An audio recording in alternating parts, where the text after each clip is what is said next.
많은 사람들이 하나님을 믿지 않는 이유로 악의 존재를 거론합니다. 불신자들이 이 악의 문제를 그리스도인들을 공격하는 비장의 카드로 사용하기도 합니다. 그들이 이런 질문으로 공격할 때 그리스도인들은 아무 대답도 하지 못하게 되는 경우도 있습니다. 악의 존재를 알고도 막을 수 없는 하나님이라면 그 하나님은 전능하신 분이 아니지 않는가? 또한 악의 존재를 막을 능력이 있지만 막지 않는 하나님이라면 그 하나님은 선한 하나님이 아니지 않는가? 만일 성경에서 기독교에서 주장하는 대로 하나님이 선하시고 그리고 전능하신 분이라면 왜 세상에 악이 존재하는가? 이런 질문으로 공격합니다. 이런 질문에 우리는 어떻게 대답해야 할까요? 악이 존재하기에 선하신 하나님께서 존재하신 것입니다. 또한 하나님께서는 악을 제거하실 능력이 없어서 내버려 두시는 것이 아닙니다. 하나님은 악을 미워하시며 악과 싸우고 계시며 결국 악을 완전히 심판하실 것입니다.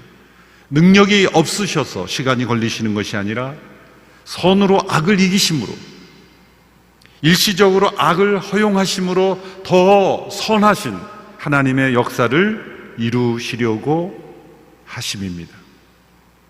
어떤 세계관이 올바른 세계관인지를 알려면 이 악의 존재를 어떻게 이해하는가를 알아야 합니다. 성경적인 세계관에 의하면 이 악의 존재가 도리어 선하신 하나님의 존재를 증명하는 것이고요, 또한 하나님은 이 모든 악을 심판하실 뿐만 아니라 때로는 악을 허용하심으로 더 놀랍고 위대하신 하나님의 선하신 역사를 이루신다는 것을 우리에게 보여주고 있습니다. 선은 악 없이도 존재할 수 있습니다. 그러나 악은 선 없이는 결코 존재할 수 없습니다. 악의 본질은 선을 대적하는 것이기 때문에 그 대적할 선이 있어야 악이 존재할 수 있는 것이죠. 이 악은 하나님의 선하신 창조세계에 붙어 사는 기생충과 같습니다. 기생충은 그 자체로는 존재할 수 없죠. 그 기생충이 붙어서 기생할, 소위 숙주라고 하죠. 그 숙주라고 하는 유기체가 있어야 기생충은 존재할 수 있는 것입니다. 인간 몸 안에 생기는 이 암세포도 암세포 그 자체는 존재할 수 없죠. 건강한 세포에 붙어서 기생하면서 암세포가 자라지 않습니까? 쇠에 나는 녹, 쇠는 녹을 필요로 하지 않습니다.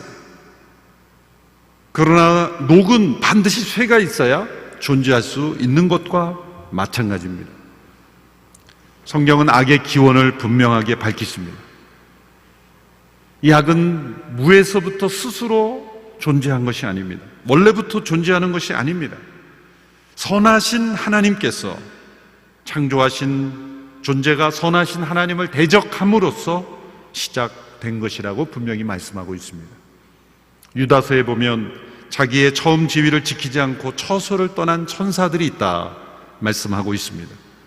요한계시록 12장 4절에 보면 이 천사들의 무리 가운데 3분의 1이 바로 이 반역에 참여했다라고 말씀하고 있습니다.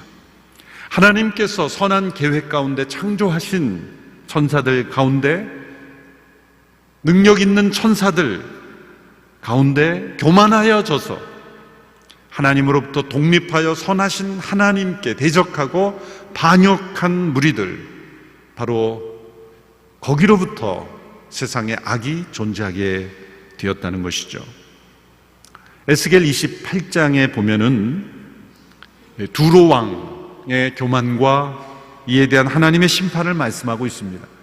그런데 그 말씀을 가만히 읽어보면 두로 왕만의 문제를 말씀하는 것이 아님을 알 수 있습니다. 구약의 여러 예언과 말씀들을 보면 이중적 의미를 가지고 때로는 현대의 문제를 말씀하시지만 미래의 문제를 말씀하시기도 하고, 때로는 현 시점의 문제를 말씀하시면 또한 오래전의 과거의 문제를 말씀하시기도 하는 이중적 메시지를 주는 것이 예언서의 특징입니다.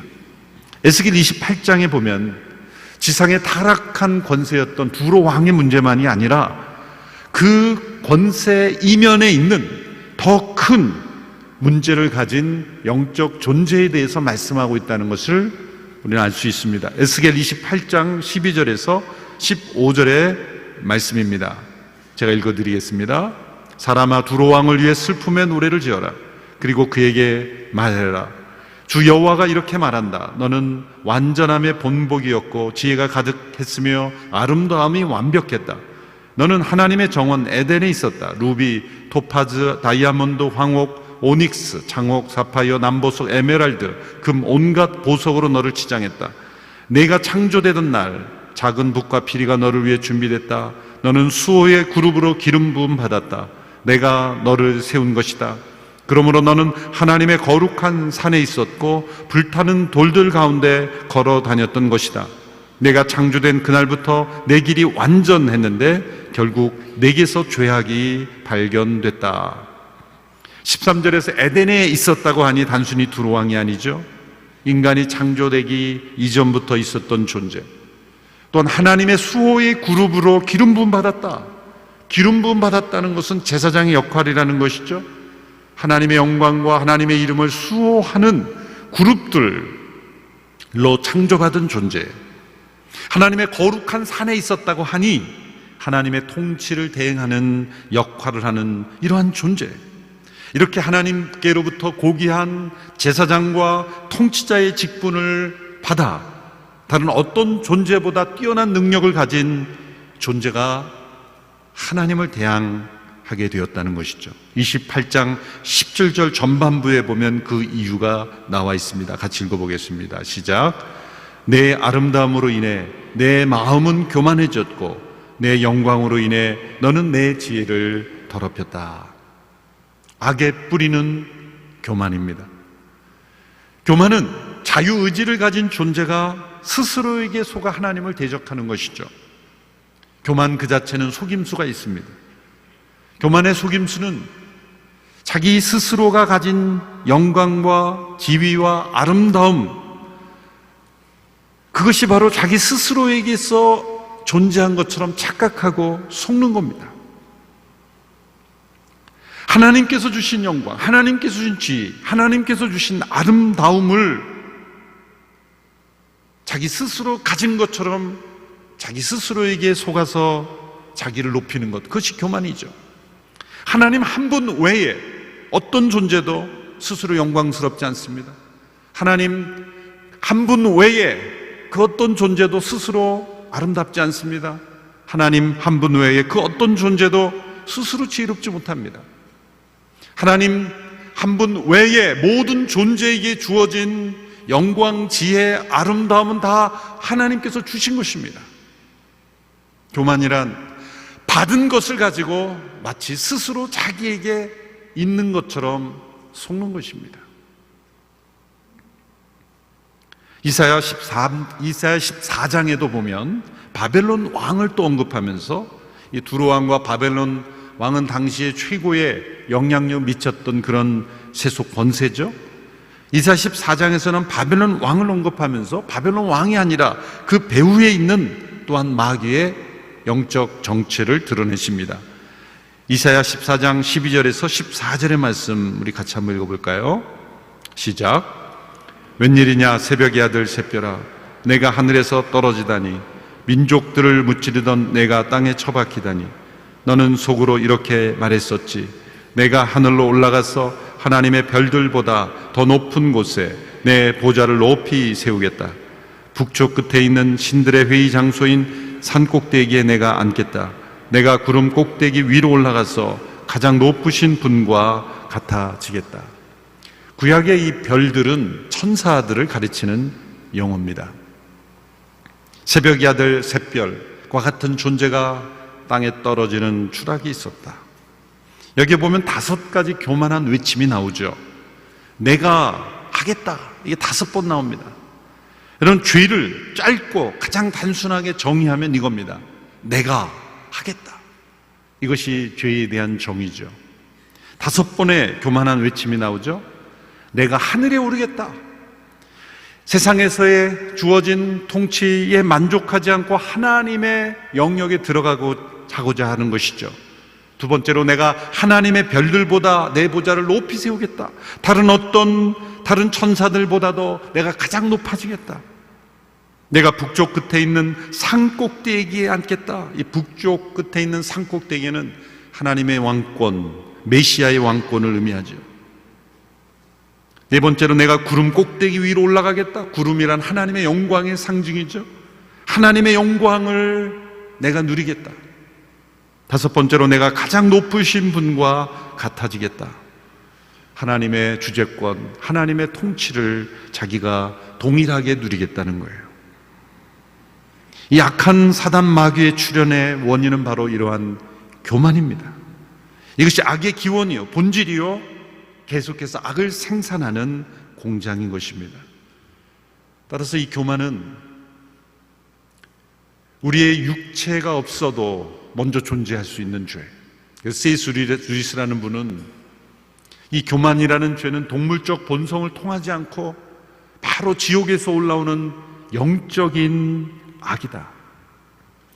다른 모든 죄들은 우리의 육신, 우리의 동물적 본성을 통해서 세상에 존재하지만 교만은 순수한 영적 악이다 라고 말하고 있는 것이죠.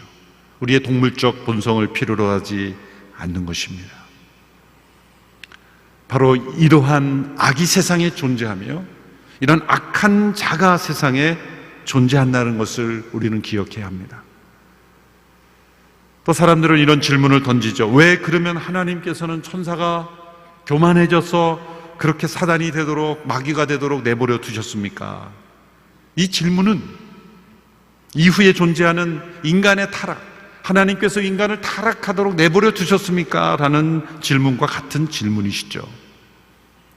이 세상에 하나님의 의지에 반역하는 또 다른 악한 의지가 생겨났을 때 왜 전능하신 하나님께서는 단번에 그러한 반역을 끝장내셔서 이 비참한 역사의 재난을 막지 않고 허용하셨는가? 많은 이유가 있습니다. 몇 가지 이유만 생각해 본 첫째는, 하나님께서는 천사와 인간, 이 인격적으로 완전한 존재를 창조하신 것. 인격적으로 완전하다는 것은 완전한 자유이지, 그것은 배반의 가능성까지 허용하신 거예요. 또한 이러한 허용은 제한적인 허용입니다. 일시적인 허용입니다. 시간이라고 불리는, 영원한 과거와 영원한 미래 사이에 존재하는 이 시간, 영혼에 비하면 이것은 한순간에 불과한 제한된 시간에 허용된 것뿐입니다. 이 시간이 끝나는 시점에 마지막 날의 모든 악은 완전히 심판될 것입니다. 이 기간 동안에 하나님께서는 행하시는 선한 역사가 있어요. 그것은 무엇입니까? 사단이 타락하기 이전에 가졌던 그런 지위보다 더 높고 더 영광스러운 지위에서 하나님의 통치를 대행할 하나님의 자녀들을 하나님은 만드시고 계신 것입니다. 아담과 하와 비록 타락하여 모든 인간이 죄 가운데, 악 가운데 처하게 됐지만 그리스도의 십자가를 통해서, 그리스도의 십자가에서 함께 죽고 함께 살리심을 받은 하나님의 자녀들, 그들 안에는 하나님을 향한 반역과 하나님을 대적하는 성품이 존재할 수 없기 때문입니다. 죄와 타락의 구덩이에서 건져냄을 받은 사람들은 하나님께 속한 영광을 탐하지 않습니다. 그것을 자기 것이라고 말하지 않습니다. 온전히 하나님께 영광 올려드리고 하나님께 순종하기를 기뻐하는 이 하나님의 자녀들을 하나님은 이 기간 동안에, 악을 허용하시는 기간 동안에 하나님은 창조하고 계신 것입니다. 하나님은 이 사단을 바로 처리하지 않으심으로써 도리어 예수 그리스도의 십자가를 통해서 반역이 없는 하나님의 나라를 이루어 가시는 선한 역사를 만들어가고 계시다는 거예요. 선으로 악을 이기시는 놀라운 선한 역사를 지금도 이루고 계시다는 거죠. 사단은 지음받을 때에 부여받은 능력으로 여전히 세상에서 영향을 미치고 우리를 대적하고 있습니다. 예수님께서도 3번씩이나 이 세상의 통치자다, 요한복음에서 이 세상의 임금 혹은 이 세상의 통치자라고 말씀하셨습니다. 바울도 이 사단을 이 세상의 신이다 그렇게 설명했고, 에베소서는 공중의 권세 잡은 자다 이렇게 말했습니다. 사도 요한은 온 세상이 악한 자 안에 처해 있다 말했습니다. 오늘 본문 12절에도 보면 권력들과 권세들과 이 어둠의 세상 주관자들이라고 했습니다. 16절에도 보면 악한 자다. 이 모든 용어들을 종합해보면 어떤 의미가 있습니까? 이 세상의 권세 이면에는 악한 세력이 존재하다는 거예요. 그것은 하나의 힘이 아니라 거짓과 악의 아비가 되는 인격적인 존재, 인간보다 훨씬 더 강한 자로서 이 세상의 권세를 이용하여 하나님을 대적하고 하나님의 자녀들을 공격하고 있는 존재가 있다는 거예요. 하나님을 믿는다면 이 악한 자의 존재를 인정해야 합니다. 저는 하나님만 믿지 그런 악한 자는 믿지 않습니다. 참된 신앙이 아닙니다. 악한 자가 있기에 두려워 떨라는 것이 아니에요. 이 세상 권세 이면에서 놀라운 악의 세력을 가지고 우리를 공격하는 그런 악한 자의 존재를 우리가 느끼고 깨닫고 분별하고 그걸 대적하는 것이 참된 신앙이라는 것입니다.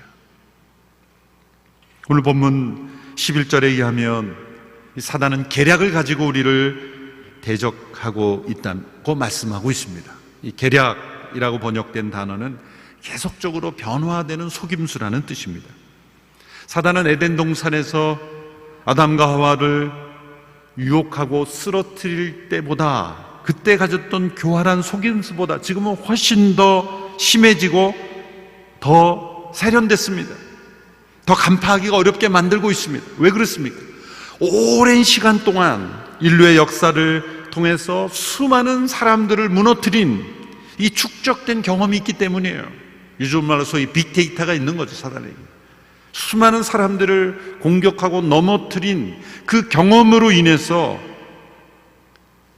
어떻게 하면 사람들을 이 악한 자의 세력 가운데 존재하게 할 수 있을까? 어떻게 하면 하나님의 자녀들을 넘어뜨릴 수 있을까? 경험을 통해서 그 방법이 더욱더 교활해졌다는 거예요. 사단은 때로 우는 사자처럼 그렇게 우리를 공격하지만 때로는 광명의 천사를 위장하고 우리를 공격하는 것이죠.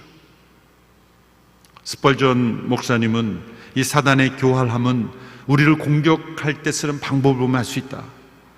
특히 3가지 중요한 교활한 공격 방법이 있는데, 첫째로 사단은 우리의 약점, 특히 죄와 상처와 관련된 약점을 찾아 공격합니다. 두 번째로 사단은 하나님의 자녀들이 육에 속해 살던 때의 그 기억, 과거의 습관, 과거의 기억을 가지고 공격합니다. 세 번째로 사단은 우리가 교만하게 될 때 공격합니다. 이런 부분을 이제 앞으로 계속 살펴보겠지만, 특별히 오늘 초점을 두고 싶은 것은 우리가 교만하게 될 때 공격하게 된다는 것. 사단은 우리가 잘 될 때를 기회로 삼습니다. 잘 될 때, 형통할 때, 성공할 때 찾아오는 이 교만의 때를 놓치지 않습니다. 심지어 영적인 축복도, 우리가 말씀을 깨닫기 시작하고 성령의 은혜를 받기 시작하고 뭔가 구원과 성령 충만의 경험을 누리기 시작할 때, 그때 교만한 거예요. 저도 제 삶 속에서 가장 교만했던 때를 돌이켜보니까 하나님의 말씀을 가장 많이 읽었을 때인 것 같아요. 말씀을 읽고 하루에 뭐 한수 시간씩 말씀 읽고, 야, 이게 하나님의 말씀이구나. 막 은혜가 부어지고, 또 대학 때 후배들에게, 주변 사람들에게 말씀을 전하고, 그런 말씀이냐, 이렇게 사람들이 제가 전한 또 나누는 말씀에서 은혜를 받기 시작할 때 돌이켜보면 그때가 가장 교만했어요. 그 교만한 증거가 어느 목사님이 설교를 해도 은혜가 안 되더라고요. 어떻게 설교를 저렇게 할까? 도대체 성경을 읽기는 하는 걸까? 이러면서 그 마음속에 그 교만한 그 영이 제 마음속에 가장 막 용솟음 칠 때가 바로 그때였던 것 같아요. 사실 어느 목사님이 제게 지적을 했어요. 이군, 당신 눈에 교만이 서려 있어. 그 하나님의 음성이었는데 저는 이렇게 분별력 없는 목회자가 있을까? 그렇게 마음으로 싸우면서 있었던 때가 있었습니다. 그 교만이 깨어지기 시작한 때가 제가 소대장으로 이제 전방에 군 복무를 할 때 그 뜨거운 말씀에 대한 열정을 가지고 그 부대에 기독교인이라고 이렇게 적힌 병사들을 다 불러 모아놓고 내가 예배를 인도하기 시작해요. 전방이니까 이제 예배를 교회가 없으니까. 그래서 말씀을 다 열심히 전했는데 모두가 자는 거예요. 아니 이렇게 은혜스러운 말씀에 다 잔단 말이야. 아무리 외쳐도 다 자는 그 군인들을 보면서 내가 얼마나 교만했는가 그때 깨닫기 시작했죠. 여러분, 선박, 이 배의 외부에 있는 물은 절대로 배를 가라앉게 만들 수 없습니다. 아무리 외부에 물이 차고 넘쳐도 배 안으로 물이 들어오지 않으면 그 배는 계속 떠 있을 수 있어요. 그러나 그 배 안으로 물이 들어오면 배는 무너지는 것이죠. 외부의 시련과 고난이 많다고 우리의 삶이 무너지는 것이 아닙니다. 우리 마음 내부에 스며들어온 이 교만, 악이 들어올 수 있고 사단이 공격해 들어올 수 있는 우리의 마음의 교만이 우리의 마음속에 우리 인생의 배에 스며들어올 때 우리의 배는 무너지는 것이죠. 베드로가 가이사라 빌립보에서 위대한 신앙 고백을 했죠. 주는 그리스도시요 살아계신 하나님의 아들입니다. 바로 이 고백 이후에 그는 예수님의 고난과 죽음을 막아서는 사단의 역할을 하죠. 예수님 베드로에게 사단아 물러가라, 내 뒤로 물러가라. 내가 하나님의 일을 생각지 아니하고 사람의 일을 생각한다. 어떻게 이럴 수가 있을까요? 위대한 신앙 고백을 하였던 그 베드로가 순간 사단의 공격에 넘어갔던 것이죠. 또 다른 경우에서도 베드로는 사단에게 넘어갑니다. 모두 다 주를 버릴지라도 나는 결코 주님을 버리지 않습니다. 그 베드로의 혼장담, 이 자만심 속에 무서운 교만이 들어왔던 거죠. 바로 그때 예수님 뭐라고 말씀하셨어요? 시몬아 시몬아, 사단이 밀 까부르듯이 너를 청구하였고 있다. 사단이 밀을 체질하듯이 지금 너를 붙잡고 흔들고 있다는 거죠. 자기의 확신, 자기에 대한 어떤 자만심, 나는 이런 사람이고 나는 절대로 예수님을 부인하지 않을 것이라는 자기의 확신 속에 사단은 그 베드로를 밀가부르듯 그렇게 흔들고 있었다는 거예요. 역대상 20장에 보면 다윗 왕의 위대한 승리 기록들이 나옵니다. 그런데 바로 그 다음 장, 위대한 다윗 왕의 승리의 기록 다음 장 21장 1절에 보면 다윗이 사단의 공격에 넘어가죠. 21장 1절의 말씀 같이 읽어볼까요? 시작. 사탄이 일어나 이스라엘을 치려고 다윗에게 이스라엘의 인구를 조사할 마음을 불어넣었습니다. 다윗이 승리를 계속하였을 때 사단이 그의 마음속에 이런 생각을 불어넣어 준 거죠. 자, 이제 너의 성공을 한번 계산해 보아라. 너의 승리로 인하여 얼마나 많은 이 왕국이 넓어졌는지, 너의 얼마나 많은 백성의 수가 있는지를 조사해 보아라. 아니, 왕이 인구 조사, 센서스, 인구 센서스 한 게 뭐가 그렇게 잘못한 일일까요? 때로는 그것이 필요하지만 지금 다윗이 이것을 행한 것은 자신의 영광을 위한 것이기 때문에 이 다윗의 명령 이면에 그의 교만이 있었고, 사단은 그 다윗의 교만한 때를 놓치지 않고 그를 가로채서 죄를 범하게 했다는 것이죠. 이 모든 사건들의 공통점이 있습니다. 우리의 마음에 교만이 일어날 때 사단의 거짓과 계략을 분별하지 못한다는 거예요. 사단에게 넘어가는 수많은 사람들의 공통점은 교만 때문에 눈이 어두워서 속임수를 분별하지 못했다는 거예요. 교만은 속임수를 분별하지 못하게 합니다. 자기에게 다가오고 있는 그 유혹을 마치 자신의 갈망을 충족시켜 주는 것처럼 착각하게 만듭니다. 교만은 눈을 어둡게 하여 사단의 이 속임수로 장차 자신을 망하게 하고 공동체를 망하게 하고 이 세상 속에 악의 세력들이 더 득세하도록 만든다는 것을 전혀 깨닫지 못하게 하는 것입니다.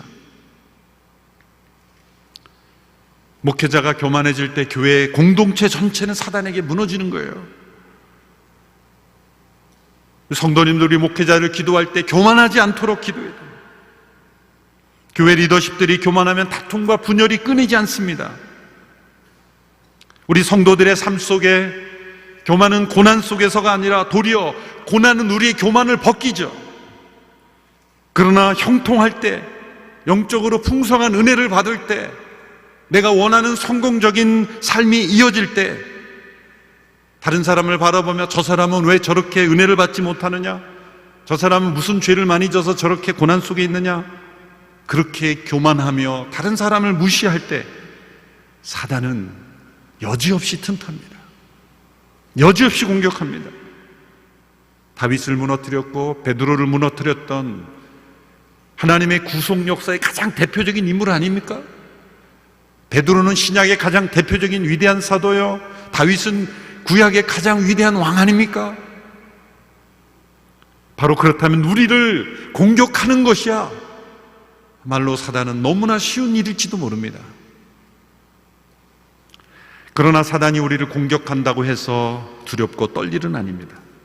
사단은 분명 한계가 있는 존재입니다. 사단은 전능한 존재가 아닙니다. 어느 곳에나 동시에 있을 수 없어요. 동시에 모든 사람을 공격할 수 없습니다. 사단이 온 세상에 이렇게 전지전능한 것처럼 느껴질 뿐이에요. 왜? 두루 다니며 우리가 상상할 수 없는 속도로 활동하기에 어디나 존재하는 것처럼 우리가 느껴질 뿐입니다. 사단은 전지전능하지 못한, 무소부지하지 못한, 사단은 모든 것을 알지 못합니다. 하나님은 우리의 마음과 생각과 동기까지 아시지만 사단은 마음속 동기까지 정확하게 읽어낼 수 없어요. 겉에서, 밖에서, 경험으로 우리의 마음을 읽어낼 뿐이에요. 우리의 행동을 보고, 우리의 말을 보고, 겉에서 우리의 동기를 경험으로 알 뿐이에요. 사단은 미래를 정확하게 모릅니다. 사단은 우리의 미래를 정확하게 알려줄 수 없습니다. 속이죠. 알려줄 수 있는 것처럼 점성술과 점이나. 여러분, 이 사단은 과거의 일부는 알 수 있어요. 그러나 미래는 알지 못합니다. 점을 치러 가는 것만큼 사단에게 종로를 타는 것이 없습니다. 가장 중요한 사단의 한계는 사단은 은혜를 모른다는 거예요. 사단은 이런 생각에 갇혀 있어요. 하나님께서 인간을 축복하시는 것은 죄가 없기 때문이고, 만일 인간이 죄의 자리에 있다면 하나님께는 축복을 거두고 인간에게 진노만을 쏟아 부을 것이다. 사단의 한계예요. 사단이 전혀 상상하지 못했던 것, 그것은 그리스도의 십자가입니다. 성육신 하셔서 인간이 되셔서 인간이 담당해야 되는 그 하나님의 진노를 스스로 담당하심으로 인간을 용서하시고 그리스도의 십자가로 인간들을 구속하셔서 하나님의 자녀가 되게 하시는 것, 인간 안에 있는 모든 하나님께 대한 반역을 다 제거하시고 하나님을 사랑하고 순종하도록 변화시킬 수 있다는 것, 사단이 상상할 수 없었던 거예요. 왜? 사단은 본질상 교만하기, 겸손하신 하나님께서 자기를 낮추시고 죽기까지 낮추심으로, 대신 희생하심으로 우리를 구원하시는 역사, 그 역사를 이룰 수 있다는 것은 악한 사단은 전혀 상상할 수 없었던 것이죠. 이 땅에 오신 예수님은 사단과 정반대의 방향으로 움직이셨죠. 사단은 이사야 14장에 나온 대로 내가 높아지리라 5번 그렇게 선언했지만, 빌립보서 2장을 보면 끝없이 낮아지시는 예수님, 7번 낮아지심을 우리에게 보여줘요. 하나님과 동등하신 그 영광과 권세를 내려놓으시고 자기를 부인하시고 죽기까지 낮아지시는 예수님, 그것은 바로 선하신 하나님이 어떤 분인가를 보여주시는 거예요. 세상은 그렇게 자기를 낮추고 또 낮추면 세상에 짓밟히고 버림받는, 세상에 결코 성공할 수 없다라고 사람들은 생각합니다. 그것 또한 사단의 속임수예요. 세상에서는 자기 주장이 강해야 돼, 교만해도 괜찮아, 성공만 하면 돼. 이 세상의 속임수죠. 그것이 바로 사단에게 넘어가는 지름길인 것입니다. 예수님께서 지상의 생활을 하셨을 때 수없이 많은 공격을 해왔죠. 그러나 겸손하신 예수님은 절대로 넘어가지 않으셨어요. 십자가의 사단은 완전히 승리했다라고 생각했습니다. 그러나 부활의 아침이 다가오고 있다는 것을 깨닫지 못했어요. 이 사단의 계략이 도저히 손을 뻗치지 못하는 영역, 그것은 바로 그리스도의 십자가입니다. 세상의 모든 사람들이 악한 자의 손에 처했고, 세상의 모든 사람들이 이 세상의 신, 이 세상의 통치자인 사단에게 속아서 넘어가지만 오직 예수 그리스도의 십자가만이 그 사단의 정체를 드러내시고 그 사단의 공격을 이겨내신 하나님의 승리인 것입니다. 우리가 마귀의 계략에 대적할 수 있는 유일한 길, 그것은 바로 그리스도의 십자가를 붙잡는 거예요. 그 그리스도의 십자가는 하나님의 겸손의 승리입니다. 선으로 악을 이긴 승리입니다. 우리의 옛사람을 십자가에 못 박고 자기를 부인하고 그리스도의 겸손을 따르는 자는 절대로 사단에게 넘어가지 않습니다. 겸손한 마음은 결코 사단이 무너뜨릴 수 없습니다. 사단의 계략에 대적하여 승리한 모든 경건한 하나님의 사람들은 자신을 의지하지 않고 그리스도의 십자가를 붙잡은 사람들이었어요. 우리의 교만한 자아를 십자가에 못 박아 죽임으로, 자기를 부인함으로 사단이 우리를 공격할 거리가 없는 사람이 될 때, 사단아 물러가라, 그리스도의 이름으로 물러가라 라고 대적할 때 사단은 우리를 떠나며 우리를 공격하는 모든 것들을 내려놓을 수밖에 없습니다. 우리 안에 있는 교만을 그리스도의 십자가와 함께 철회하지 않고 아무리 사단에게 큰 소리 친다고 사단은 우리를 떠나지 않습니다. 우리의 육신의 힘과 지식과 노력으로 대적하면 우리는 반드시 패합니다. 그러나 그리스도의 십자가를 붙잡고 주 안에서 주의 이름으로 대적할 때 우리는 승리하게 될 것입니다. 마귀의 계략을 겸손으로 교만을 이기신 그리스도의 십자가의 능력으로 대적하여 승리하는 저와 여러분이 되기를 주님의 이름으로 축원합니다. 기도하겠습니다. 마귀의 계략에 대적하여 승리하신 그리스도의 승리가 우리의 승리인 것을 믿습니다. 호시탐탐 우리를 넘어뜨리려고, 쓰러뜨리려고 계략으로 우리를 대적하는 모든 악한 자를 능히 대적하고 승리하는 우리 모든 성도들이 되게 하여 주옵소서. 헛된 교만을 그리스도의 십자가 앞에 못 박고 겸손하신 그리스도 안에서 주께서 주시는 그리스도의 십자가의 능력으로 부활의 생명으로 승리하는 저희들 되게 하여 주시옵소서. 예수님의 이름으로 기도하옵나이다. 아멘.